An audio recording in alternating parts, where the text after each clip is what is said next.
Bom, eu sou professor da Universidade Federal, mas muito dos nossos dois estudos de caso contemplados pelo falecido, mas ainda muito lembrado Prozab, e o segundo estudo de caso fomentado pela Sanepar com apoio da nossa Fundação de Amparo à Pesquisa Local, a Fundação Araucária. O primeiro estudo de caso, então, é o estudo da incorporação do lodo de fossa cética, lodo de tanque cético, a montante das estações de tratamento de esgoto. Uma prática comum, mas nem sempre feita adequadamente.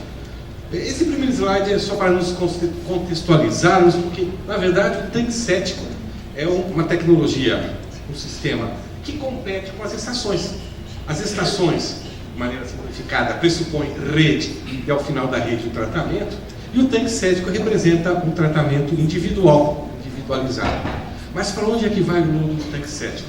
Então, na verdade, esse primeiro slide lembra que o lodo do tanque cético pode ter vários destinos adequados e não adequados, mas um destino muito adequado é ser complementar, ele levar, apesar de ser necessariamente individual, ele levar o seu efluente sólido, o seu resíduo sólido após um período de fermentação, de armazenamento, levar para uma ética. E está aí uma espécie de uma contradição. Se ele é fermentado no tanque cético, por que ele vai ser colocado a montante das estações? Mas essa é a prática, ele é colocado a montante das estações. Bem, eu vou me reportar aqui a um dos últimos trabalhos do Prozab que teve esse delineamento. Não sei se todos vão conseguir ver, mas eu vou me utilizar para me apoiar tecnicamente. Ele estudou desde a gestão, aproveitamento, desaguamento, tratamento isolado, por exemplo, sistema de zona de raízes, compostagem, e a gente se inseriu, nós nos inserimos, a apresentação que eu vou fazer, ele se insere no contexto da codisposição. Codisposição a montante de ETs que utilizam um reator USB. Eu não estou falando de ETs que tenham, por exemplo, a montante lodo ativado, ok? Ele foi um trabalho desenvolvido pela UNB, aqui no Paraná pela FAI, que representou uma delegação de federal, universidades FAI e a Universidade Federal de Goiás. A Universidade Federal de Goiás, por exemplo, trabalhou bastante com lagoas de estabilização. Eu vou deixar essa discussão para as perguntas, se houver. A gente vai apresentar então a nossa experiência de adicionar lodo de tanque cético a montante de reatores USB. Fazer um breve panorama da caracterização. A caracterização a partir de bibliografia e a caracterização a partir dos trabalhos do Prozab. O conteúdo de nitrogênio amoniacal, o conteúdo de óleos e graxas, o conteúdo de sólidos ainda voláteis, um conteúdo expressivo de sólidos voláteis, um conteúdo orgânico. Interessante fazer uma análise de DQO de sólido. Por que fazer análise de DQO de lodo? A gente fez a análise, o trabalho propôs a caracterização da DQO do lodo, porque o lodo estava sendo incorporado nas estações como substrato, não só como lodo, e admitindo que ele teria ainda uma parcela a ser decomposta. O lodo de tanque cético é um lodo que vem através do caminhão de tanque cético. Então se tomou muito cuidado, pelo menos no caso que eu vou expor para vocês na sequência, de se conhecer a origem desse lodo. Mas a pesquisa do Prozab, desenvolvida com muitas instituições, ela pressupôs dois tipos de caracterização. Eu só estou mostrando uma delas. A caracterização aleatória, a partir de caminhões de origem não necessariamente conhecida, e uma caracterização a partir de caminhões cuja origem era conhecida. A origem eram residências com 1, 2, 3, 4 anos de lodo armazenado. Então aqui uma breve caracterização para suportar um pouco da nossa conversa. Seguindo, bom, eu já vou para materiais e métodos. Esse trabalho foi conduzido em escala piloto, mas eu considero uma escala piloto de bom porte. Um reator USB com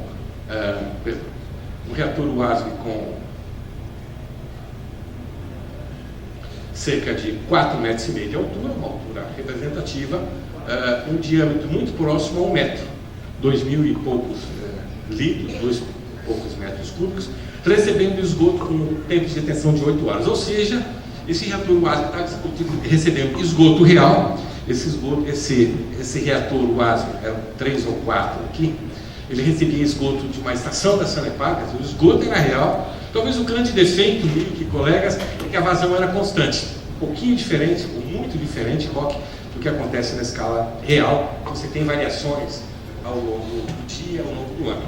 De qualquer maneira, a qualidade do esgoto era real, com chuva, sem chuva, com polutogramas reais, só que a vazão era constante. Então, isso é um favorável ao piloto, um desfavorável à extrapolação dos dados.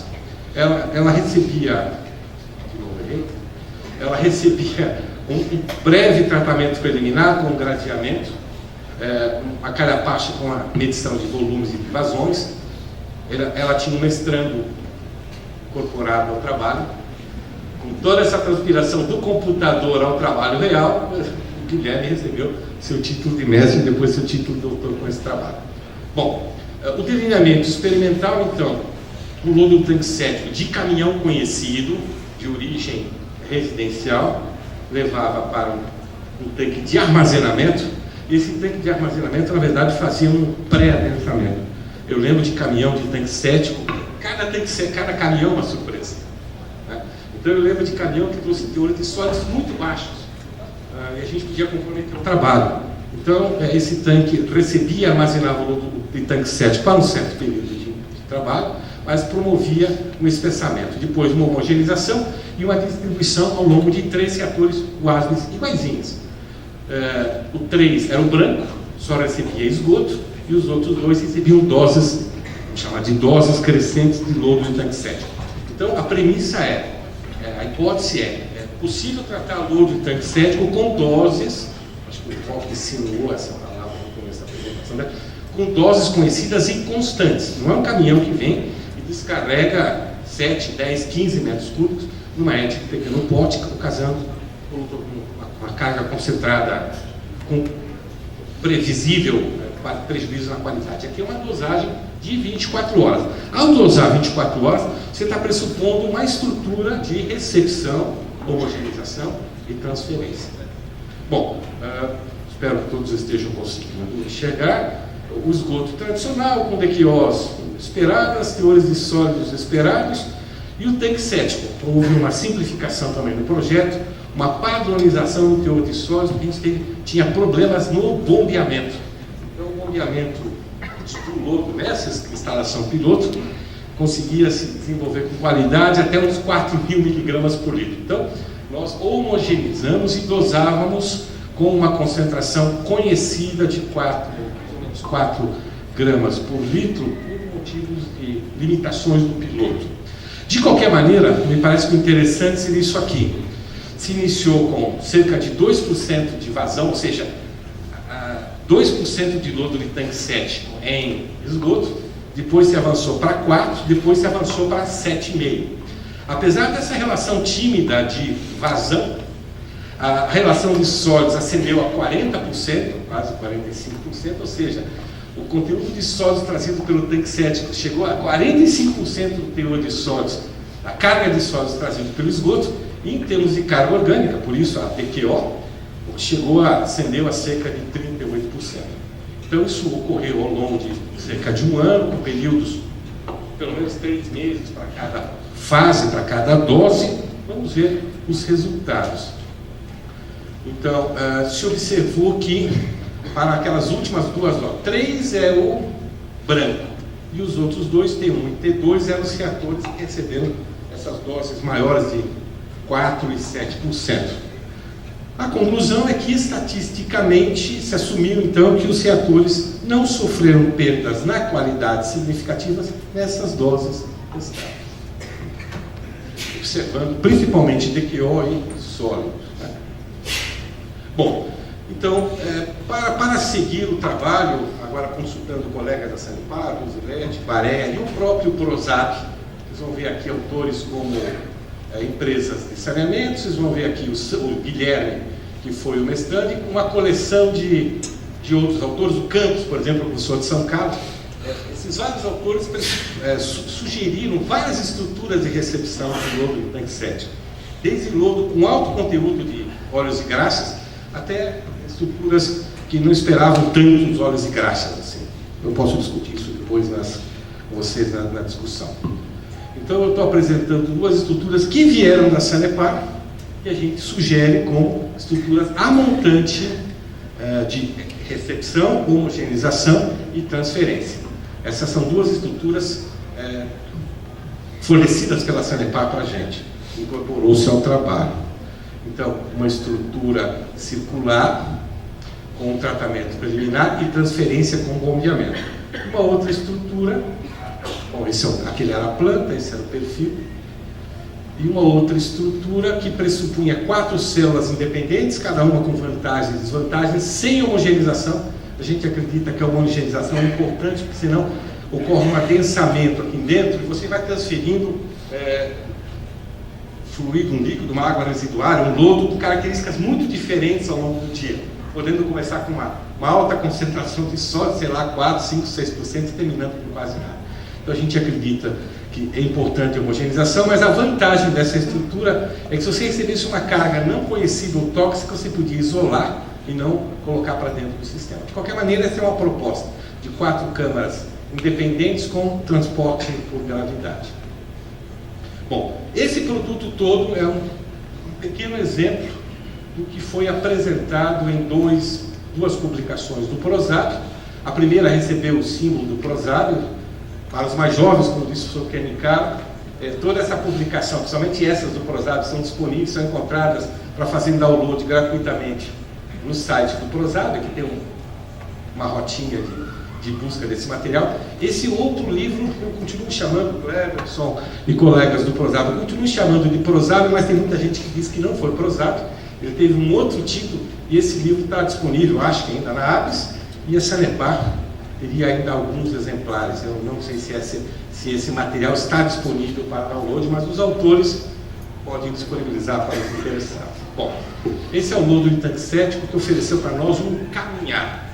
Estrutura de recepção, caracterização do resíduo e doses. Então, a partir dessa premissa e de um desafio da Sanepar, a gente também fez um trabalho parecido, talvez um pouquinho mais profundo, com um lixiviado de aterros sanitários. Nós desenvolvemos esse trabalho também com lixiviados reais, de um grande aterro. É importante saber a idade desse aterro, porque eu ouvi recentemente essa expressão, não existe o lixiviado, existe os lixiviados. O lixiviado varia com o clima, com precipitação, varia com a idade do aterro. Esse aterro está entre 8 e 9 anos. Então, os dados que eu for apresentar para vocês é para um aterro sanitário, bem executado, coletado ao longo do tempo, mas com uma idade de mais ou menos 8 anos. Um aterro mais jovem tem umas características um pouco diferentes, aterros mais velhos, nós temos matéria orgânica muito mais recalcitrante.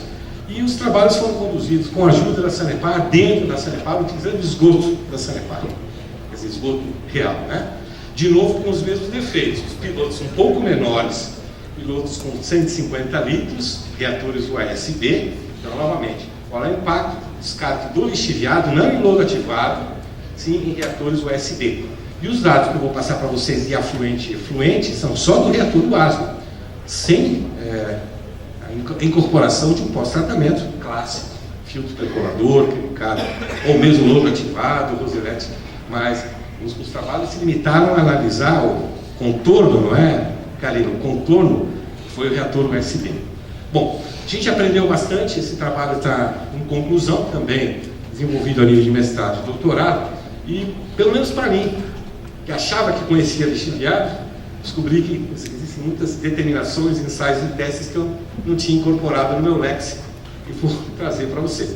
O primeiro deles é um ensaio da DQO inerte. Eu vou apresentar o próximo slide, depois retorno.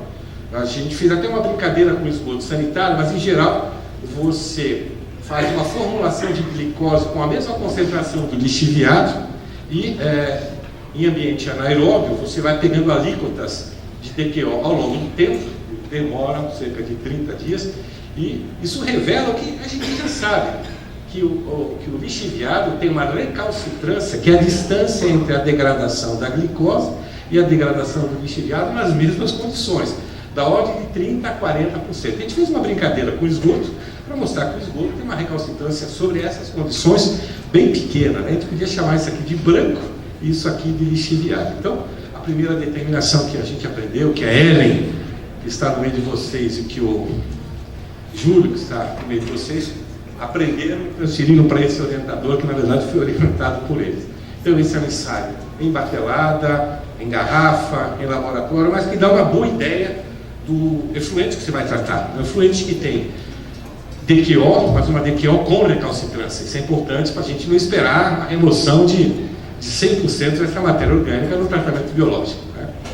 Bom, outra coisa, bom, e essa é a caracterização do nosso problema, né? O problema é que essa sigla não é muito usada, mas a Ellen usa, nitrogênio amoniacal. Uma das características dos lixiviados, independente da ideia, é a alta concentração do nitrogênio amoniacal, que para o tratamento anaeróbio é um complicador, né?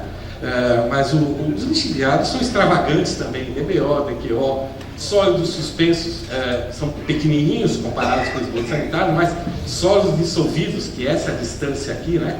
Que é essa distância aqui, sólidos dissolvidos muito alto, cloretos, consequentemente condutividade e cor. Cor eu não vou falar muito, mas os colegas de Londrina, que trabalharam em paralelo conosco, Fernando Fernandes e colegas, se preocuparam depois com remoção da cor. A gente parou só no reator USB. Eles seguiram com pós-tratamentos, principalmente para pensar em remoção de cor, que é um problema quando se agrega esse efluente escuro. Então a gente destacou nesse slide a amônia, que é um problema que a gente vai voltar a falar. A gente fez caracterização de metais pesados, eu vou ficar devendo, se alguém quiser fazer uma pergunta, eu já fico devendo. A gente está concluindo uma pesquisa de 2 anos, a gente se preocupou também com o lodo. A gente não se preocupou só com a fase líquida. A gente está se perguntando o que acontece com esses metais que não atrapalharam necessariamente o tratamento, o que acontece com eles com o manto de lodo. O manto de lodo é um agente duplo ou triplo, né? Ele é um agente que faz a filtração do esgoto, mas é um insumo importante para a agricultura. E a pergunta que a gente não se fez lá no lodo de TEC 7, mas que a gente está se fazendo aqui no tratamento, na codisposição com lixiviado, é se essa codisposição não impacta o efluente líquido, mas qual é o impacto que ela causa no lodo e se ela inviabiliza o uso agrícola. A gente está processando, não é? Infelizmente a gente não conseguiu trazer, a gente está processando dados de 2 anos, tem que ser pesquisa de mais longo prazo. Eu vou deixar essa dúvida, não vou deixar a resposta, mas vou deixar essa inquietação. Essa hipótese não foi respondida. A apresentação dos metais pesados. O metal pesado se acumula no lodo e ao se acumular inviabiliza o uso agrícola. Bom, o que chamou a atenção para a gente, isso aqui é um ensaio de vários ensaios de caracterização, foi o ferro que apresentou bastante elevado frente aos demais metais. Bom, outra coisa que a gente praticou, enquanto os pilotos estavam arrancando, eles estavam em construção, a gente resolveu brincar, resolveu experimentar em reator de bancada, de batelada, em laboratório, que pode dar respostas bem rápidas para a gente, né? Ensaios muito parecidos com atividade metanogênica, né? Muito parecidos. Você tem um frasco de reação e através da produção de metano, você tem uma ideia da resposta de misturas substrato-lodo diferentes. Tornando isso aqui um pouquinho mais claro, a gente trabalhou em frascos de 0 a 15%, de 0 a 20%, para experimentar preliminarmente qual seria essa dose limite em que você perceberia um grande prejuízo à decomposição biológica. Esse é o que está por trás do ensaio, do exercício. E aqui dois gráficos que retratam aquele experimento. O que fica claro é que à medida que você vai adicionando mais de 0 a 15%, de 0 a 20%, você vai adicionando mais lodo de fossa acética, lixiviado como substrato em substituição ao esgoto, você começa a ter um prejuízo com ensaios longos, né? Ele não é um ensaio de atividade metanogênica, é um ensaio de degradabilidade, mas tem o aparato muito parecido com o aparato da atividade metanogênica. Então a gente percebe, reitero o que a literatura fala, já a literatura sugere prudência até a partir dos 10% de dose. Mas a gente está ensaiando agora em escalas pilotos. Esse slide é uma continuação do anterior, então, mostrando a diminuição da produção do gás à medida que a gente aumenta a dose de lixiviado. Uma hipótese esperada. Bom, aqui tem uma espécie de discussão da literatura. Vários colegas ao longo do Brasil e fora do Brasil Então eu vou, por exemplo, ler para vocês. Santos também experimentou, não sei se Santos foi na Federal de Pernambuco, mas não importa, foi na Universidade Brasileira. Então até 2,5% de dosagem não identificou efeitos adversos, de 2,5% a 5% foram observados efeitos adversos, e 10% marcantes, ou seja, a produção de gás, por exemplo, decaiu significativamente. Bom, a gente está incorporando, eu também estou aprendendo, estamos importando trabalhos do pessoal que caracteriza águas naturais, águas com substâncias úmicas, fúlvicas. Estamos incorporando espectrofotometria mais espectroscopia de fluorescência, e resultando gráficos com esse aspecto aqui, em que você observa nessa emissão desse comprimento de onda de substâncias lábeis e de substâncias recalcitrantes nessa região aqui. Caracterização antes e depois de agregação do chorume, para várias concentrações. Deixe-me passar para o próximo slide, eu já retorno. 0, 1, 5, 10, 15%. Então, o que a gente está tentando responder através de ensaios um pouco mais sofisticados, com a ajuda da bioquímica, nós estamos diluindo o esgoto, que é uma premissa inicial. Quando você coloca lixiviado com esgoto, você está diluindo ou você está transformando esse lixiviado? Evitar recalcitrância. Bom, talvez a gente possa começar a afirmar que a gente está degradando, a gente está transformando, o que é importante. Então, a matéria lábil está desaparecendo, quanto mais vermelho, maior intenso o pico, e a matéria refratária está se modificando e diminuindo o pico. Ela pode estar se mobilizando para lábil ou está se modificando para mais lábil, não tão refratário. Então, esse jogo de colorações, esses gráficos, mostram que você está transformando a matéria orgânica, o que pode deixar a gente um pouco mais seguro. Bom, o que eu falei estava na sequência. Bom, e finalmente, quase finalmente, os trabalhos com essa turminha aqui, que posso esquecer de lembrar, do Júlio, da Ellen e dos demais bolsistas, o próximo trabalho. Então começamos em bancada, em laboratório, fomos para pilotos com cerca de 150 litros, um vaso de 150 litros, com mais ou menos 2 metros de altura, recebendo esgoto real e recebendo o lixiviado. O lixiviado trazido de aterro sanitário, aquele que eu mostrei para vocês, do aterro sanitário da região metropolitana de Curitiba. Um pequeno defeito, não dá para evitar, não dá para trazer lixiviado todo dia. Esse lixiviado fica um certo tempo armazenado nesse tanque fechado, ele sofre um pouco de degradação, então a gente faz monitoramento constante, mas é bom lembrar que a gente não está usando o lixiviado fresco todos os dias por limitações óbvias. Já o esgoto, sim, o esgoto vem da estação gravidade e a gente experimentou ao longo do tempo, então essas porcentagens que vocês Pegorinho tem que ter habilidade aqui nos detalhes. Essas porcentagens que vocês já viram, de 2 a 10%, agora em escala piloto.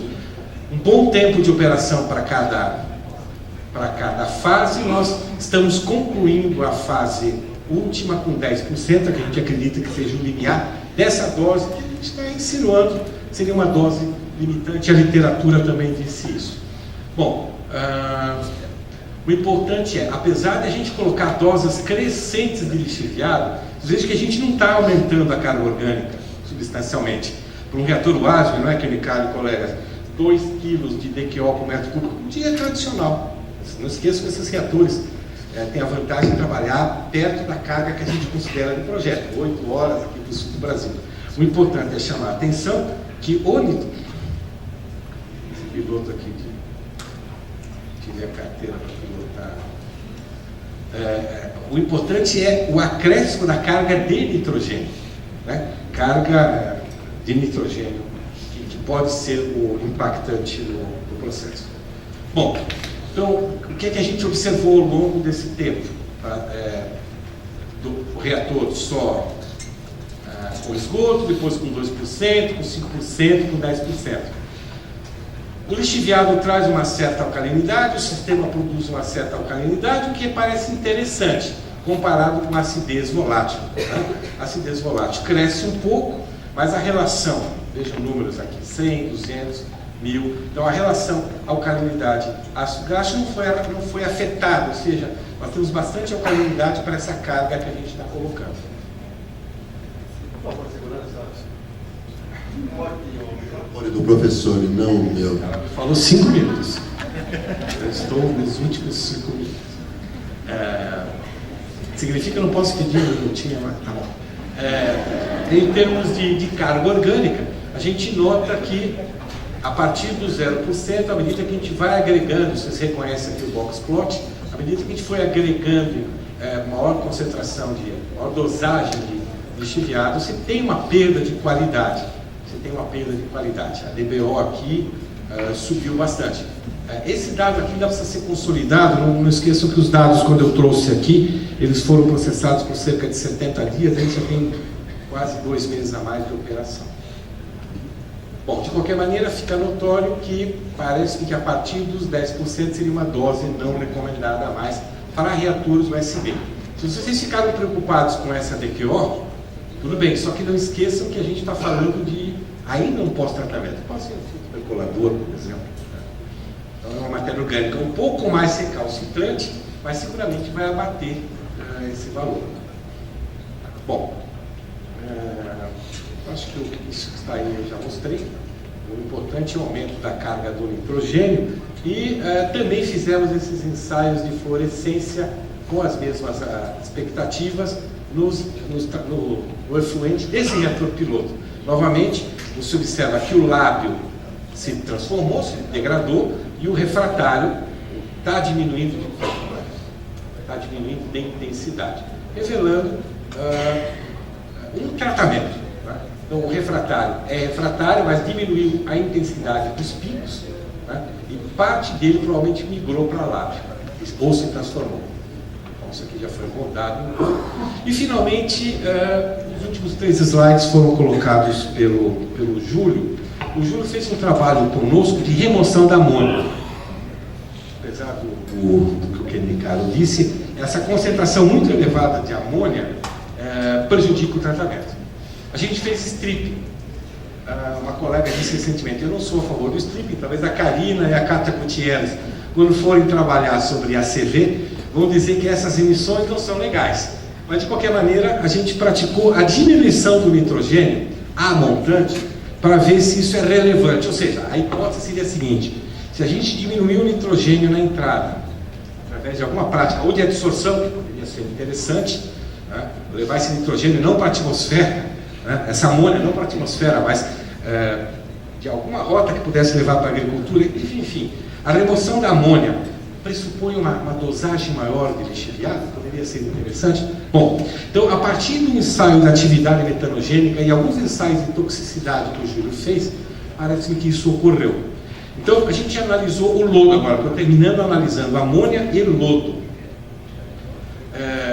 A atividade metanogênica tinha um certo valor e, após a codisposição, eu não tenho claro quanto tempo, não foram alguma coisa como 100 dias, Júlio, acredito, você nota uma perda de atividade metanogênica na codisposição, em trabalhos de laboratório. Então, o Júlio fez todo um aparato experimental com stripping, variando o pH, variando a energia mecânica, o stripping mecânico, e não agregando nada, não mexendo o pH, nem agitando. Bom, e o que a gente percebeu foi o seguinte: a biodegradabilidade, aquele ensaio que eu já mostrei anteriormente, à medida que a gente foi colocando mais lixiviado, a biodegradabilidade caiu. Aqui eu meço a biodegradabilidade, só lembrando a produção de metano. Agora, com um lixiviado pré-tratado, ou seja, ele baixou, nós baixamos a concentração de amônia de 2.000, 3.000, 1.900 para 500. Vejam que a biodegradabilidade se recuperou, insinuando que a remoção a montante de nitrogênio poderia ser interessante. Você poderia dosar mais do que 10%, talvez. E talvez parte da perda da biodegradabilidade fosse atribuído ao amônia. Eu acho que esse gráfico diz a mesma coisa. Essa última coletânea de informação nossa, dos colegas de Londrina, estão publicadas nessa publicação, estão publicadas nesse material, disponíveis nesse site da Sanepar. Estou lembrando que essa última coleção de trabalhos foi financiada pela Sanepar e a Fundação Local de Pesquisa, a nossa Fundação Araucária, e esse livrinho amarelo, destinado somente ao lixiviado, está disponível no site da Sanepar. Acho que seria isso. Sr. Roque, obrigado. Obrigado a você.